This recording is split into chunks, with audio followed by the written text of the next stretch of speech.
9h11, a gente volta agora com o TV Mar News e a gente continua falando sobre o assassinato da motorista Amanda Pereira. A TV Mar abriu o dia de hoje com o Viderlan Araújo trazendo informações sobre a prisão de um dos envolvidos. A Gazeta Web e a Gazeta de Alagoas também fizeram uma grande cobertura desse caso durante todo o dia de ontem. Uma das reportagens trouxe o vídeo com motoristas de aplicativo reclamando sobre a insegurança e a gente vai conferir agora. Pronto, nós estamos aqui na Via Expressa e os motoristas de aplicativo seguem com o seu protesto. Para falar com a gente agora, o Alexandre. Alexandre, vocês estão aqui desde cedo, decidiram parar, radicalizar hoje por conta de mais um homicídio envolvendo uma trabalhadora aí por aplicativo. O que é que a categoria quer nesse momento? A gente está pedindo às autoridades mais segurança em Maceió. A gente não tem segurança. Há 3 meses atrás, a nossa amiga Alaine teve uma tentativa de homicídio, mas graças a Deus ela está viva. E hoje aconteceu de novo. Então, e aconteceu com o Daniel, né? Daniel morreu em Rio Novo. Então, se a gente não fizer nada, se a gente não parar as vias, não tomar uma atitude, vai acontecer todos os dias e a segurança, o Ministério Público não se preocupa com a gente. Do último caso que você falou da Alaine, que foi a moça que levou um tiro, né, e milagrosamente sobreviveu, o que é que aconteceu? Alguma autoridade de segurança se reuniu com a categoria? Sim, nós motoristas, 10 motoristas se reuniu, foi para a mesa do secretário de segurança e pedimos mais segurança, pedimos agilidade na segurança. Eles pediram para a gente um tempo para fazer todo o procedimento. Só que esse tempo já vai para 2 meses e meio ou 3 meses e até agora ninguém sabe se os bandidos foram presos ou não. O que é que seria o ideal para a categoria? São blitz, são operações, algum tipo de aplicativo auxiliar também de segurança? O que é que vocês sugerem? Rapaz, o mais indicado seria que a polícia militar ou civil fosse mais ágil. Quando ela vê um motorista aplicativo, independente do horário, ela olhasse para dentro do carro e observasse se tem alguma situação suspeita. Olhou, viu uma situação suspeita, para o carro. Muitos amigos meus, eles estão com um passageiro aqui com um revólver na costela, na cabeça, e o motorista dá sinal de luz, dá sinal, a polícia passa direto. Isso eu já vi de muitos motoristas. Isso acontece sempre. E por que isso acontece se a gente pagamos nossos impostos? E quem paga o dinheiro da CMTT, da Prefeitura, do Estado, somos nós, alagoanos, e temos direitos. Por isso que nós estamos aqui, é para pedir direitos, segurança para todos, para que isso não aconteça mais. Em relação ao protesto, até que ponto ele deve chegar? Olha, a gente já está aqui já há um bom tempo, a galera está reunida lá atrás e quem decide aqui é os motoristas. Ninguém decide por si só, é os motoristas, é coletividade. Então se os motoristas falar agora, vamos parar, a gente para. Pois é, né? Isso foi em relação ao protesto que aconteceu ontem, realizado pelos motoristas por aplicativo, por conta do assassinato da motorista Amanda Pereira. A gente continua falando sobre a situação da segurança pública aqui no estado de Alagoas, né? Foi realizada uma inspeção no presídio Baldomero Cavalcante, que revelou o caos no local. A gente vê então agora mais detalhes com Viderlan Araújo. A situação dos policiais penais continua sendo discutida dia após dia com a secretaria. A SERES, por exemplo, tem tentado resolver esses entendimentos, mas ainda existem algumas situações prometidas que não foram cumpridas. Atualmente, nós ontem, por exemplo, fizemos uma fiscalização no presídio Baldomero Cavalcante, onde fomos verificar a condição física, estrutural do presídio e a situação do nosso efetivo de policiais penais, Hoje o Baldomero Cavalcante conta com 1.500 presos e uma média diária de 8 policiais penais para fazer essa custódia, certo? Então a gente precisa de soluções urgentes por parte do governo do estado para resolver esse problema, Nós encontramos uma unidade totalmente deteriorada, em alguns locais a gente avalia que tem até risco de desabamento, por conta das várias infiltrações que existem nesse período chuvoso, certo? O constante problema de esgoto a céu aberto, o que ocasiona a presença de muitos ratos, ou seja, a possibilidade de proliferação de doenças, tanto para os policiais penais como para os presos. Então a gente precisa de uma solução rápida, O governo está aí gastando um total de 128 milhões entre construção e reforma de 2 unidades prisionais, enquanto o Baldomero Cavalcante está caindo aos pedaços. Então, é inadmissível essa questão, que o governo prepare com tanto dinheiro 2 unidades para entregar à empresa de cogestão, enquanto o policial penal trabalha numa situação totalmente insalubre e deplorável. Agora, numa situação como essa, Vitor, os números, a matemática é clara. O número de policiais penais muito inferior em relação a de pessoas cumprindo pena no sistema prisional, principalmente no Baldomero Cavalcante, o que coloca também a vida dos policiais penais em risco em vários momentos nessas situações, né? Exatamente, né? Em caso de um sinistro, qualquer tipo de distúrbio, será muito difícil ter uma resolução pacífica com um número tão ínfimo de policiais penais, né? A gente sugeriu aqui ao Estado que proporcionasse um maior número de horas extras para que a partir daí, como solução imediata, tivesse um aumento do efetivo, mas como sempre, nas questões voltadas para o policial penal, a morosidade na resolução do problema impera. Enquanto o processo de emergencial para entregar 2 unidades novas à cogestão, ele anda numa velocidade acima da média que a gente está acostumado a ver nos processos do Estado. Agora, essa questão de insalubridade, como é que tem sido discutida e como é que tem sido recebida também no seu olhar, né, pelo secretário, pelo responsável pela pasta da Secretaria de Ressocialização e Inclusão Social? Como é que tem sido esses entendimentos? Você tem sentido assim uma boa vontade em querer resolver esse problema, essa necessidade dos policiais penais? Olha, na realidade a gente sempre tem tido reuniões, tá?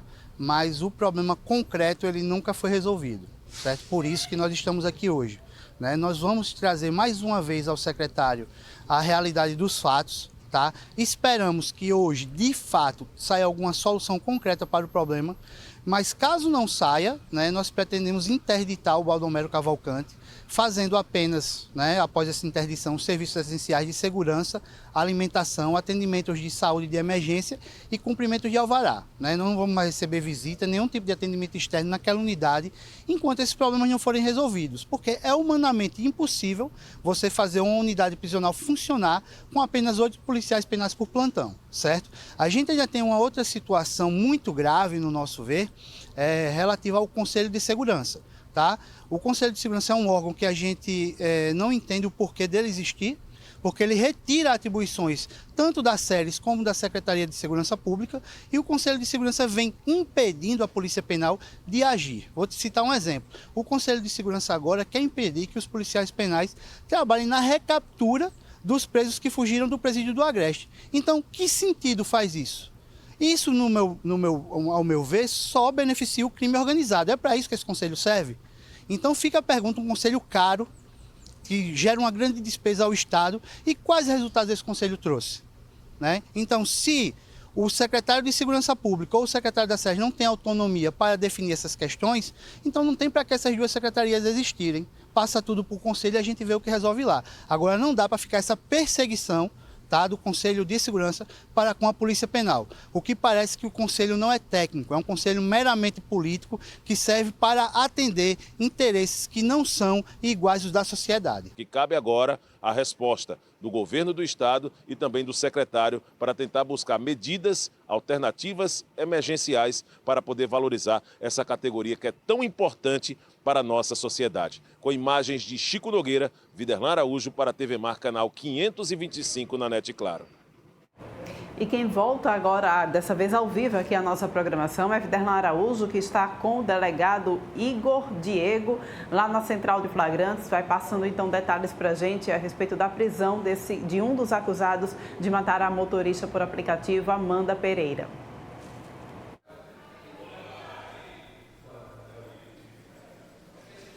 É isso aí, Porlane. De forma exclusiva, a reportagem da TV Mar Canal 525 aqui na sede da Polícia Civil, né?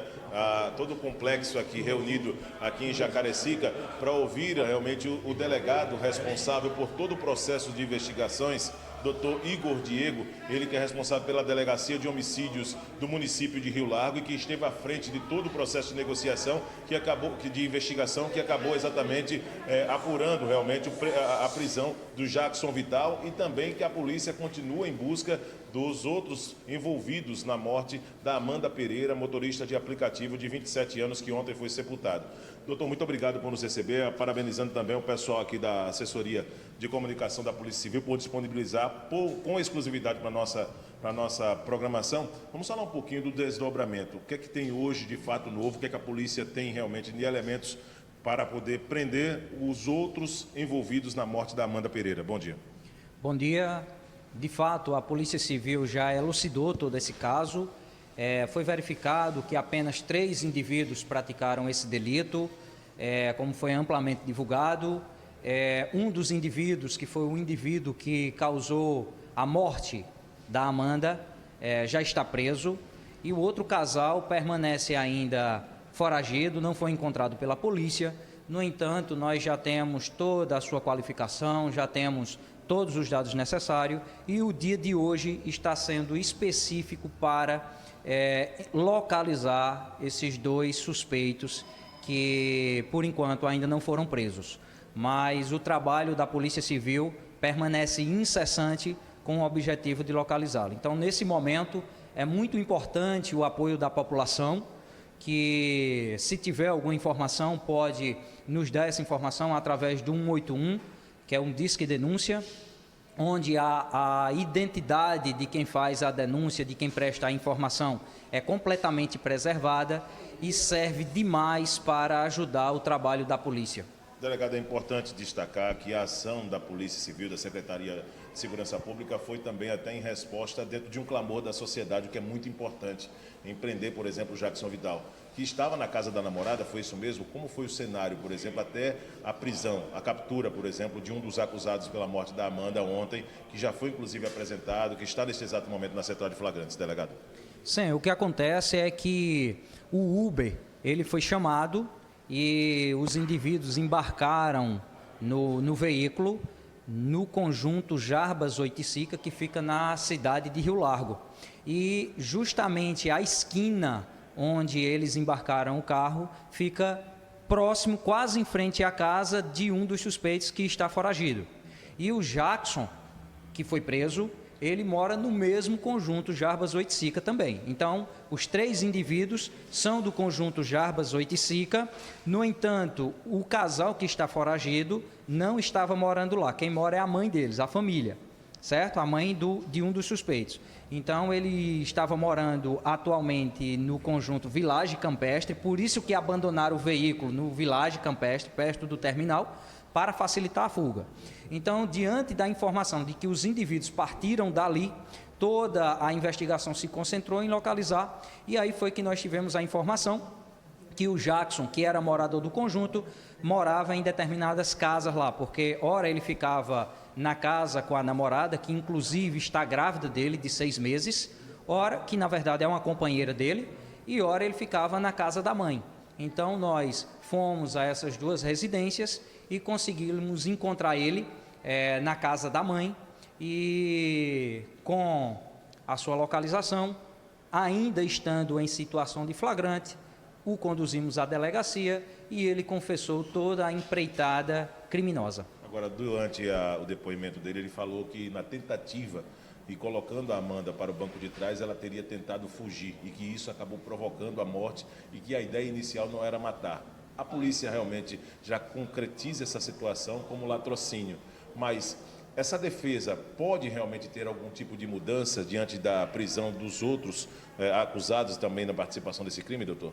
Olha, enquanto os outros 2 indivíduos não forem presos, nós não tivermos as declarações deles, nós ainda estamos com essa lacuna, né, para ser desenvolvida, para ser analisada. No entanto, é importante esclarecer aqui que o Jackson falou que em todo momento, antes de chamar o Uber, eles se reuniram e traçaram o plano de chamar o Uber para praticar a subtração do patrimônio de quem viesse buscá-los, não importando se seria um homem, se seria uma mulher, ou seja, qualquer pessoa que chegasse para fazer aquela corrida iria ser vítima desses indivíduos. Então, como eles já traçaram um plano, eles criaram um perfil fake, já havia criado um perfil fake de uma mulher para poder chamar o Uber, né? Então, quando chamaram o Uber, não havia ali o nome verdadeiro deles, e sim um fake. Então, mostra que tudo isso eles pensaram de maneira antecipada, cujo objetivo era patrimonial inicialmente. No entanto, como a vítima, ao ser abordada como um assalto, né? Que isso já aconteceu na cidade de Marechal Deodoro, quando eles colocaram uma arma na cabeça dela e anunciaram um assalto, colocaram ela para o banco de trás, ela começou a lutar, deu uma mordida na bochecha da mulher que estava dentro do veículo, começou a arranhar os braços do Jackson, inclusive ele está com a marca dos arranhões no braço, certo? O que demonstra a luta corporal. Ela tentou a todo momento chutar o vidro do carro também, inclusive o vidro do carro foi comprometido com essa situação, e ele começou a dar uma gravata no pescoço dela, onde, segundo ele mesmo disse, passou cerca de 8 minutos com ela presa pelo pescoço, e diante dessa situação ela desfaleceu e veio a óbito. A respeito de situações preliminares, para a gente finalizar, doutor, tinha marcas mesmo de violência no corpo da Amanda? O senhor chegou a ver como é a situação de violência, inclusive em outros aspectos também, até no âmbito sexual, ou isso é ainda muito prematuro falar a respeito desse assunto, doutor? Não, veja bem, não há nenhuma comprovação de violação sexual nesse momento, tá certo? Lembrando que toda essa perícia é feita pelo Instituto Médico Legal, tá bom? Onde posteriormente o laudo será elaborado e nós iremos ter essa informação de forma concreta, porém tudo que foi apurado até o momento, inclusive com conversas informais sem a elaboração do laudo completo, é que não houve violação sexual, tá bom? Então nós temos que aguardar a conclusão dessas perícias para que a gente possa realmente dizer como tudo aconteceu. Lembrando que eu entrei no caso por ser delegado da cidade de Rio Largo e por ter a informação de que os indivíduos estavam lá em Rio Largo, são de lá de Rio Largo e estavam lá. Mas o presidente do inquérito policial é o doutor Rodrigo Sarmento, ele que está com todas essas informações e dará continuidade a todas as diligências necessárias para que todas essas informações sejam prestadas e esclarecidas. Muito obrigado, então, doutor Igor Diego, ele que é responsável pela Delegacia de Homicídios no município de Rio Largo, que encaminhou também todo o processo de investigação, que resultou também com a prisão de Jackson Vital, que continua na central de flagrantes. 2 pessoas apontadas também como participação no crime de Amanda Pereira estão sendo procuradas pela polícia, e com os elementos já passados pelo doutor Igor Diego, já fica claro, né, Porlane? Se tem informações e já tem, por exemplo, localização dos pais do casal, que acaba sendo procurado neste exato momento, isso acaba sendo também um indício de que a polícia a qualquer momento deve anunciar a prisão de forma oficial dessas 2 pessoas que participaram do crime de Amanda Pereira. Com exclusividade, a reportagem da TV Mar Canal 525 ao vivo conversou aqui direto da sede da delegacia, da polícia, a sede da Polícia Civil, na Secretaria da Polícia Civil aqui do estado de Alagoas, em Jacarecica, com informações ainda sobre o caso da morte da motorista por aplicativo Amanda Pereira, que ontem foi sepultada e morreu aos 27 anos no exercício de sua função. Volto com você nos estúdios, Porlane. Até amanhã para mais uma participação no programa TV Mar News. Muito obrigada, Viderlan, pelas suas informações. A gente precisa parabenizar, o portal Gazeta Web e a Gazeta de Alagoas, que trouxeram durante todo o dia de ontem a cobertura completa dos protestos e também da prisão desse acusado. A gente, claro, mais uma vez, pede celeridade à polícia para que prendam os outros acusados. E a gente fica se perguntando, gente, como não reagir ao assalto quando a motorista por aplicativo conseguiu lembrar com certeza do que aconteceu com a Laine, uma colega de trabalho dela também, motorista de aplicativo, que por sorte não foi morta. Laine inclusive deu depoimento dizendo que fingiu estar morta para que eles não continuassem com as violências contra ela. Como numa situação como essa não reagir ao assalto? Infelizmente, Amanda foi a pessoa que aceitou essa corrida e aconteceu isso. A gente se solidariza com toda a família e todos os seus amigos, tá bom? Vamos agora falar de coisa boa? Pois é, o Tracto Show já começa amanhã e uma das grandes atrações será, sem dúvidas, a Big Green. A gente conversa nesse momento com Juliano Bittencourt, ele que é CEO da Big Green, e conversa com a gente a respeito desse assunto, fazendas urbanas, não é isso, Juliano? O que é isso? Explica pra gente. Muito bom dia para você, seja bem-vindo aqui ao nosso estúdio através das tecnologias. Bom dia, muito obrigado pela apresentação. Exatamente, fazendas urbanas nada mais são que fazendas dentro de cidades. A gente produz em 8 cidades diferentes hoje no Brasil, dentro de shopping center, dentro de fábricas, escritórios, hortaliças frescas, sem agrotóxicos e com muita tecnologia. A gente consegue produzir 28 vezes mais por metro quadrado do que um produtor convencional, utilizando 90% menos água e 0 agrotóxicos, super sustentável, direto da nossa fazenda para a casa do nosso consumidor. Pois é, gente, olha só que curioso, né? No Nordeste, a Beguin está presente em Salvador com uma unidade localizada dentro do shopping da Bahia, não é isso? E a fazenda de vocês chegou em outubro com 1.632 metros quadrados de área produtiva, apenas, porque quando a gente fala sobre fazenda, a gente imagina que seja uma coisa enorme, né? E olha só, com capacidade de 5,5 toneladas ao mês. Como que vocês conseguem, então, fazer tanta coisa dentro de uma área menor e com tanta qualidade, né? Porque vocês fazem chegar ao consumidor produto de qualidade, sem agrotóxico, enfim. Explica pra gente.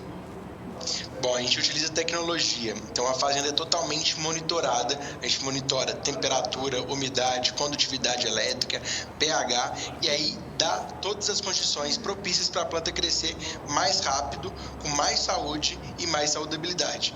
Isso é só possível porque a gente tem uma tecnologia proprietária que controla todo o sistema. Então imagina o calor de Salvador, né, o calor do Nordeste, e a gente está dentro da estufa a 25 graus, ou seja, a gente dá um ambiente muito propício para a planta crescer e aí ela cresce muito mais rápido, por muito menos tempo e muito menos espaço, e por isso que a gente consegue ser muito produtivo em tão pouco espaço. Pois é, e olha só, gente, essa é uma startup, a Beguin, na verdade, é uma startup, né? Isso. Vocês têm impactado muito, trazendo muitos impactos positivos para o setor de vocês, e tudo isso vai ser passado para quem estará presente, então, na Tracto Show. É isso? Exatamente. Amanhã no Tracto Show eu conto um pouco mais da história, como surgiu a Begreen, o que a gente faz de diferente, quais são os impactos positivos no mundo, quais são os impactos positivos na natureza, e faço o convite para todo mundo ir lá e conhecer um pouco mais da minha história, a história da Begreen. É a primeira vez que vocês participam no Tracto Show? Primeira vez da Begreen no Tracto Show. E como é que foi receber o convite para participar de um evento tão grande quanto esse? Um evento que a gente já recebeu ao longo dessa semana, sabe, Juliano? Muitas pessoas que estão envolvidas no Tracto Show. E o pessoal já diz, olha, tem muita gente aqui do Nordeste querendo puxar o Tracto Show, querendo tirar aqui de Maceió para levar para outras cidades. Como foi, então, participar, receber esse convite, né? E como vocês aí em Salvador, aí na Bahia, enxergam esse evento? Legal. Eu sou fã do Paulo, do Jorge, né, que são os fundadores da Tracto. Quando eu recebi o convite, eu fiquei super honrado, porque, de fato, é um grandioso evento para o Nordeste. Assim, tem gente do Brasil inteiro indo até Maceió para poder participar do Tracto Show, e espero que não saia do Nordeste, né? Que não tirem o Tracto Show do Nordeste, porque de fato é um evento grandioso para a região e super importante trazer a consciência sobre tecnologia, consciência sobre o novo, sobre o futuro para mais pessoas. E eu estou aqui com um pouquinho do seu currículo, tá? E olha, a gente precisa chamar a atenção, né? Que você foi eleito pela revista Forbes um dos empreendedores mais brilhantes antes dos 30 anos em 2020. Gente, o que é que sai dessa cabecinha ainda? Não, eu fico muito lisonjeado pelo reconhecimento da Forbes. A Begreen, ela cresceu mais de 3 vezes nos últimos 2 anos. A gente saiu de uma fazenda em BH para 8 fazendas espalhadas por Goiânia, Salvador, Campinas, Osasco, São Paulo, São Bernardo do Campo. A gente está dentro de empresas produzindo hortaliças, entregando diretamente para o refeitório. Acho que isso tudo vem agraciar o trabalho, né, de impacto, um trabalho de bem para a natureza, e quanto mais Be Green, mais impacto para o mundo. E além de tudo isso que a gente faz, a gente tem um projeto de educação. Então todas as nossas fazendas recebem crianças para visitarem a fazenda, conhecerem um pouco mais sobre hortaliça, conhecer um pouco mais sobre sustentabilidade, conhecer um pouco mais sobre como as ações que a gente faz hoje mudam amanhã. E é isso que a gente quer passar, é isso que a gente quer passar para mudar o mundo. Você já fez aí esse panorama, eu queria que você explicasse para a gente quais são os próximos passos, o que é que você tem aí para o futuro programado, tanto para você quanto para a empresa. Legal. Esse ano ainda a gente inaugura mais 2 fazendas, então a gente chega a 10 fazendas produtivas no Brasil. A gente vai chegar a quase 100 toneladas de alimentos produzidos por mês, desculpa. E eu acho que no final do dia é isso, fazer o bem gera coisas positivas que fazem com que a gente gere mais bem para as pessoas. Então, esse é o futuro ainda esse ano. O ano que vem tem mais planos, mas vamos deixar para o ano que vem, porque esse ano já inauguramos 2 fazendas, tem mais 2 para inaugurar. Pois é, né, gente? Importante, a gente precisa mencionar isso, porque a gente fala sobre sustentabilidade, né, Juliano? E além de sustentabilidade, a gente consegue entender a importância, por exemplo, do impacto da Be Green, dessas fazendas urbanas, para o nosso país, para a resolução de um problema muito grande, que é a fome também, né? Exato. Hoje a gente tem 70% de tudo que é produzido perecível acaba indo para o lixo. Tem um longo trajeto entre o produtor e o consumidor. E muito disso acaba indo para o lixo. E a gente tem um país com 33 milhões de pessoas passando fome, onde a gente produz 1,5 vezes o alimento para consumir 100% aqui no país. E por que não chega na mesa das pessoas? Por causa do desperdício. Então, quando a gente traz a fazenda para perto de quem consome, para dentro da cidade, a gente ajuda a reduzir esse desperdício de 70% para 2%. Além disso, a gente consegue reduzir o transporte, reduzir a emissão de CO2, porque a gente está a 5, 6, 7 quilômetros de quem consome. E, então, a gente reduz o desperdício, reduz a emissão de CO2, reduz o consumo de água, não utilizamos agrotóxicos e, de fato, a gente entrega uma hortaliça muito mais saborosa, muito mais gostosa para o consumidor. E aí a gente muda os hábitos, a gente desperta uma consciência de alimento saudável e produção sustentável.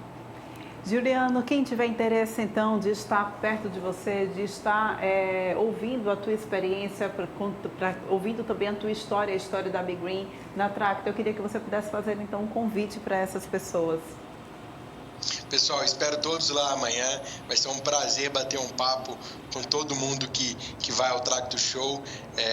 E, por favor, me procurem, assistam minha palestra, me procurem. Quem quiser saber um pouco mais das nossas ações sustentáveis, quem quiser saber um pouco mais da nossa tecnologia, de como que a gente produz de maneira eficiente dentro de cidades, estou lá à disposição. Faço o convite para todos irem ao Tracto e bater um papo comigo. Muito obrigada, Juliano, pela tua participação aqui no nosso programa. A gente volta a se encontrar em outra oportunidade, tá bom? Obrigado a vocês e até amanhã. Até amanhã. A gente vai encerrando então o TV Mar News de hoje. Obrigada pela tua companhia durante a manhã. A gente volta a se encontrar amanhã, 8h30, aqui no teu canal 525 da NET Claro. Até lá.